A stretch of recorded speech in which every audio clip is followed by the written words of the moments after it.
गुरुमुखो, जो मनुष्य सत्संग में जाना नहीं चाहते या सत्संग को अहमियत नहीं देते, सत्संग से हमारे जीवन पर क्या क्या प्रभाव पड़ता है इस कथा से आपको पता चल जाएगा। सभी गुरुमुख ध्यान से सुने। किसी नगर में मायादास नाम का एक व्यक्ति रहता था। उसके पास बहुत सी गाय भैंसी थी। वह दूध बेचकर अपना और अपने परिवार का जीवन निर्वाह करता था। उसकी 2 लड़कियां भी थी। बड़ी लड़की विवाहिता थी और छोटी, उसकी आयु अभी 14 वर्ष की थी। उसका नाम सौभाग्यवती था। यह अपने पिता की आज्ञा अनुसार चलकर दूध बेचा करती थी। उसे पिता का यह आदेश था कि जब सुबह शाम दूध दोहने का समय आए तो दूध दोहने वाले बर्तनों को साफ करके उनमें पानी डाल दिया करे, जिससे दूध धोते समय पानी दूध के साथ मिल जाए और ग्राहकों को दूध में पानी डालने का आभास तक न हुआ। इस साधन से मायादास कपट करके धन अर्जित किया करता था। इसी नगरी में एक उच्च कोटि के महात्मा जी रहते थे। वह प्रतिदिन शाम को शुद्ध व्यवहार तथा भक्ति ज्ञान के विषय में उपदेश दिया करते थे। इन प्रेम भरे वचनों को श्रवण करने के लिए काफी संख्या में लोग आया करते थे। इसी से सारे नगर में उनकी महिमा फैली हुई थी। इनकी प्रसिद्धि के विषय में मायादास ने भी सुन रखा था। अतएव यह मन ही मन महात्मा जी के प्रति घृणा के भाव सजोए रखते थे। इसने अपनी बेटी जो छोटी थी सौभाग्यवती से कह रखा था कि बेटी, तू नगर के 3 कोनों में जाकर दूध बेचा कर, परंतु चौथे कोने की ओर कभी न जाना, क्योंकि वहां एक भार भट्टे घर उजाड़ने वाले महात्मा जी रहते हैं। सौभाग्यवती पहले तो पिता के डर से कई दिनों तक उधर न गई, परंतु एक दिन उसके मन में विचार आया कि आज चौथे कोने की ओर, चौथी दिशा की ओर जाकर देखूं तो सही कि कौन से पान भट्टे रहते हैं। ऐसा विचार आते ही वह लड़की उस ओर चली गई। वहां पहुंचने पर देखती है क्या कि वह वृद्ध महात्मा जी उच्च आसन पर विराजमान हैं और उनके आगे महात्मा जी के सामने 400-500 स्त्री पुरुष प्रेम से बैठे व्याख्यान सुन रहे। यह देख सौभाग्यवती भी थोड़ी देर के लिए वहां बैठ गई। इस समय महात्मा जी सदाचार के विषय पर उपदेश कर रहे थे कि सच्चाई के व्यवहार से जीव उत्तम गति को प्राप्त करता है तथा असत्य व्यवहार से दुख क्लेश पाकर नीच योनि का शिकार बनता है। अपने किए हुए कर्मों से मनुष्य कदापि नहीं बच सकता। महात्मा जी के वचन बड़े मनोहर थे, अतः कन्या के दिल पर गहरे उतर गए। वह काफी देर तक वहां बैठी रही। सत्संग की समाप्ति पर महात्मा जी के निकट जाकर सादर नमस्कार कर पूछा, महाराज, सच्ची व झूठी रहनी का क्या स्वरूप है? महात्मा जी ने कहा, बेटी, सच दूध और झूठ पानी है। जो केवल दूध का विक्रय करे उसकी सच्ची रहनी है, और जो दूध में पानी मिलाकर बेचे उसकी झूठी रहनी है। अर्थात विश्व में सत्य और असत्य दोनों प्रकार के पदार्थ विद्यमान हैं। जो जिज्ञासु भक्ति परमार्थ के मार्ग को जानता है, विचारवान और विवेकशील है, और जिन्हें संत सद्गुरु की संगति में रहने से वास्तविकता का बोध हो गया है, ऐसे सज्जन सदैव नित्य और सत्य वस्तु से प्रेम करते हैं। वहीं सदा स्थिर और ध्रुव है। बुद्धिमान और विचारशील व्यक्ति कभी भूल कर भी विनश्वर जगत के अस्थायी रसों की इच्छा नहीं करते। अभी तो वे संसार के झूठे पदार्थों का प्यार मोह छोड़कर प्रभु की भक्ति में ही अपनी सुरती को लगाया करते हैं। जो कि नित्य है, सत्य है, सनातन और दोनों लोकों में कल्याण करने वाली है। महात्मा जी के इन वचनों से सौभाग्यवती के सुसुप्त कर्म जाग उठे, जिससे वह पूर्व पहले किए हुए अपने कुकृत्यों पर पश्चाताप करने लगी और दिल में प्रतिज्ञा की कि आज से मैं पिताजी को बर्तन में पानी डालकर कभी न दूंगी। दूसरे दिन जब मायादास दूध दोहने लगा तब भाग्यवती बर्तन साफ करके ले आई, परंतु आज उसने पहले की भांति बर्तनों में पानी नहीं डाला। दूध धोते समय कुछ ग्राहक भी निकट ही खड़े थे। पिता ने खाली बर्तन देखकर लड़की को इशारे से कहा, बर्तन अच्छी तरह साफ करके ले आओ। कन्या ने बर्तन धोकर पुनः खाली ही पिता के हाथ में थमा दिया। पिता ने दूसरी बार पुनः कहा, परंतु सौभाग्यवती ने इस बार भी खाली बर्तन पिता के हाथ में दिया, जिससे मायादास मन ही मन झल्ला उठा और कहने लगा, मुझे ऐसा लगता है जैसे आज तू किसी महात्मा की तरफ गई हो, उस दिशा की तरफ गई हो और वहां से ही यह उल्टी पढ़ाई पढ़कर आई हो। लोगों के चले जाने पर मायादास सौभाग्यवती पर बड़ा नाराज हुआ। तब उसने कहा, पिताजी अब मैं बर्तन में पानी डालकर कभी नहीं दूंगी, क्योंकि महात्मा जी ने इस कार्य का कुपरिणाम बताया है। मायादास ने क्रोध में भरकर कहा, मैं तो पहले ही समझ गया था कि आज तुझ पर उस बाण भट्टे के संग का, उस साधु के संग का रंग चढ़ गया है। लेकिन बेटी अभी तू अविवाहिता है, तेरा सारा सुख दुख भला बुरा मुझ पर ही निर्भर है। तेरी बड़ी बहन यद्यपि विवाहिता है तब भी वह मेरी ही आज्ञा में चलती है, फिर तेरा भविष्य तो मेरे हाथ में है। इतने पर भी तू मेरा कहना मानने में असावधानी करती है, यह तेरे लिए उचित नहीं है। प्रत्युत्तर में कन्या बोली, पिताजी उचित है अथवा अनुचित, मैं अपने हाथों से जानबूझकर खोट कपट नहीं करना चाहती। अब मुझे सत्संग द्वारा इस बात का अनुभव हो गया है, इसलिए अब मैं ऐसा करना पाप समझती हूँ।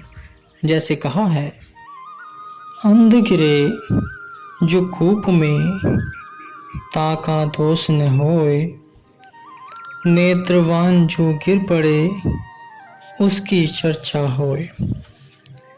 यह सुन पिता ने आवेश में भरकर कहा, अब आगिन देख लेना, मैं तेरी शादी एक ऐसे पुरुष के साथ करूँगा जो लूला लंगड़ा, बदसूरत और कोढ़ी हो। फिर तुझे पता लगेगा कि साधु की संगत का क्या फल मिलता है। तू ऐसा दुख पाएगी कि आयु पर्याप्त रक्ता वृक्ष प्रभावित करती रहेगी और फिर इस घड़ी का तू पश्चाताप करेगी। इन महात्माओं की शिक्षा से तू दिन रात दुखी होकर रोएगी। अब भी समय है, मान जा और उनके उपदेश का त्याग कर, फिर भूल कर भी उनका सुमरन न करना। कन्या ने दृढ़ता से उत्तर दिया, पिताजी मेरी प्रारब्ध के साथ मेरे साथ है, कर्म रेखा प्रबल है। यदि मेरे भाग्य में लूला लंगड़ा पति लिखा है तो मैं उसी को ही भगवान की तरह से अति कृपा समझूंगी। मैं इस बात से क्यों मुख मोड़ूं? मुझे कोई भय नहीं, क्योंकि मेरा मार्ग सत्यता से पूर्ण व बिल्कुल साफ है। पिताजी मेरी प्रारब्ध जो बननी थी वह तो बन चुकी है। हाँ, अब तो मात्र समय की ही प्रतीक्षा है। जैसे गोस्वामी तुलसीदास जी ने लिखा है, पहले बनी प्रारब्ध पाछे बना शरीर, तुलसी ये आश्चर्य है मन नहीं बांधे धीर। भगवान की लीला विचित्र है। जिस समय पिता और पुत्री में यह वार्ता हो रही थी, उस समय प्रीतम नगर का राजा लीलाधर भेष बदलकर नगर का परिभ्रमण कर रहा था। चलते चलते इन पिता पुत्री में हो रही बातें उसके कान में पड़ गई, जिससे वह कुछ देर के लिए वहां रुक गया और छिपकर सारी वार्ता सुन अपने महल में लौट आया। उस लड़की के सद्गुण, सच्चाई, भक्ति भाव के शुभ विचारों से प्रभावित हुआ और निश्चय किया कि क्यों न ऐसी सुशील लड़की के साथ विवाह किया जाए। दूसरे दिन प्रातः होते ही मायादास क्रोध अवस्था में सौभाग्यवती के लिए लंगड़पति ढूंढने के लिए संकल्प कर ही रहा था कि उधर महाराज लीलाधर ने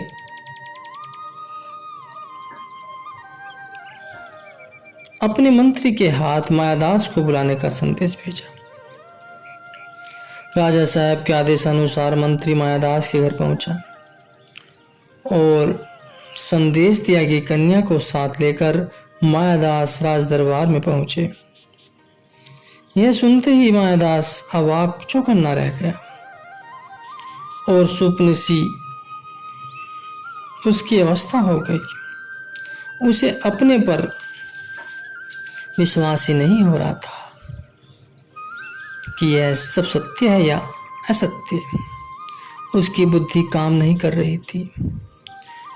उसके सारे कुविचार धूल में मिल गए। विवश हो राजा की आज्ञा मान अपनी कन्या सौभाग्यवती को लेकर राज दरबार में जा पहुंचा। तब राजा साहब ने मायादास से कहा, मैं चाहता हूं इस कन्या का विवाह मेरे साथ हो जाए। शास्त्र विधि अनुसार सौभाग्यवती का विवाह राजा महाराजा लीलाधर के साथ किया गया और सौभाग्यवती ग्वालिन अब महारानी बन गई। मायादास कन्या के सौभाग्य को देखते हुए चकित रह गया। इसने समझ लिया कि यह सब परमात्मा की दयालुता व क्षणिक सत्संग का ही प्रभाव है। मायादास के दिल में महात्मा जी के प्रति जो घृणा थी वह अब श्रद्धा में परिवर्तित हो गई।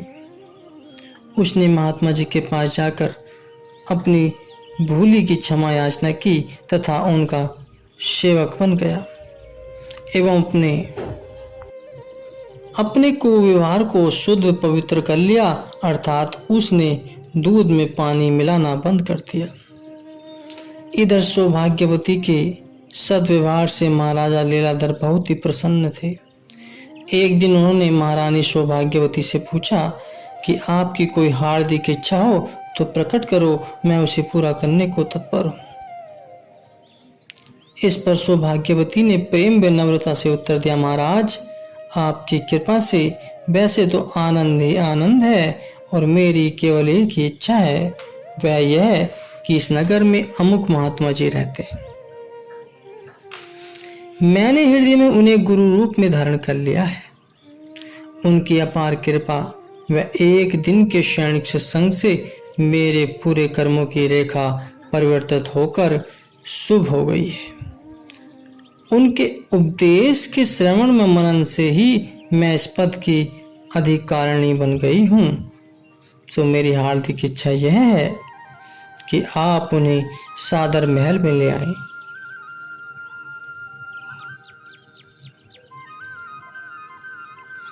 प्रथम तो विधि अनुसार उसने नाम की दीक्षा ली जाए तथा उनके निवास के लिए अलग स्थान बनवा दिया जाए ताकि नित्य सत्संग प्रचार हो सके, जिससे हमें वह प्रजा को रूहानी लाभ हो। प्रेमी ढूंढत मैं फिरूं, प्रेमी मिले न कोई, प्रेमी से प्रेमी मिले, गुरु भक्ति दृढ़ होए। कबीर साहिब जी कहते हैं, महाराजा लीलाधर पूर्व भी आस्तिक विचारों के थे। अब महारानी की संगति से उनके शुभ विचारों में बढ़ोतरी हो गई। रानी के कथनानुसार दूसरे दिन बड़ी श्रद्धा व आदर के साथ महाराज लीलाधर महात्मा जी को महल में लिवालाए और उसने विधि पूर्वक गुरु दीक्षा लेकर दोनों उनके शिष्य बन गए। अब तो वहां प्रातः शाम सत्संग का प्रवाह चलने लगा, जिससे थोड़े समय में ही नगर निवासी सत्संगी बन गए। सब लोग महारानी के उपकार और महात्मा जी की अनुकंपा व सत्संग द्वारा अपने जीवन को सफल सिद्ध करने लगे। महारानी सौभाग्यवती की खुशी का कोई ठिकाना नहीं था। तात्पर्य, सतगुरु के प्रसाद से काग हंस हो जाए, मलिन विषय रस त्याग कर गुरु के शब्द समाए। अर्थात सत्पुरुषों के विमल सत्संग को पाकर जीव अपनी काक वृत्ति को छोड़ हंस वृत्ति ग्रहण कर लेता है। इतना ही नहीं, दिन रात उसका मन तो मलिन वासनाओं व सांस्कारिक सुवैभव के रसों में फंसा होता है। संतों की संगति प्राप्त होने से सब उसे झूठा भासते लगते हैं तथा वह पद पद की ओर अग्रसर होता है। जिस प्रकार इस दृष्टांत में एक घड़ी के सत्संग के प्रभाव से सौभाग्यवती ने केवल स्वयं को ही नहीं अपितु अपने साथ अपने पिता को भी बुराई की ओर जाने से बचा लिया। वस्तुतः सत्संग ही इस मार्ग की प्रथम सीढ़ी है। जिस मनुष्य के पूर्व जन्म के अच्छे संस्कार होते हैं, उन प्रबुद्ध जगी आत्माओं को सत्संग के प्रभाव से यह विदित हो जाता है कि अब पूर्ण सतगुरु की खोज करनी चाहिए। ऐसा विचार होने पर वे संस्कारी आत्माएं जब अपना पग इस महान कार्य की ओर बढ़ाती हैं, तब कुदरत भी उनकी सहायता के लिए उपस्थित हो जाती है। सतगुरु की प्राप्ति होना बड़े भाग्यों की निशानी है, क्योंकि आत्मोन्नति के लिए साधक पूर्ण संत सतगुरु की छत्र छाया में रहकर ही अपना जीवन सुगमता पूर्वक व्यतीत कर सुख स्वरूप बना सकता है। इस मार्ग में तो पग पग पर सतगुरु की आवश्यकता होती है। फिर उनकी कृपा हो जाने पर काम क्रोध आदि और मन व माया जीव पर अपना प्रभाव नहीं डाल सकते। इसलिए प्रयत्न करके समय के संत सदगुरु की प्राप्ति कर व उनसे नाम उपदेश लेकर तथा उस पर आचरण करके अपने जीवन को सफल बना लेना चाहिए।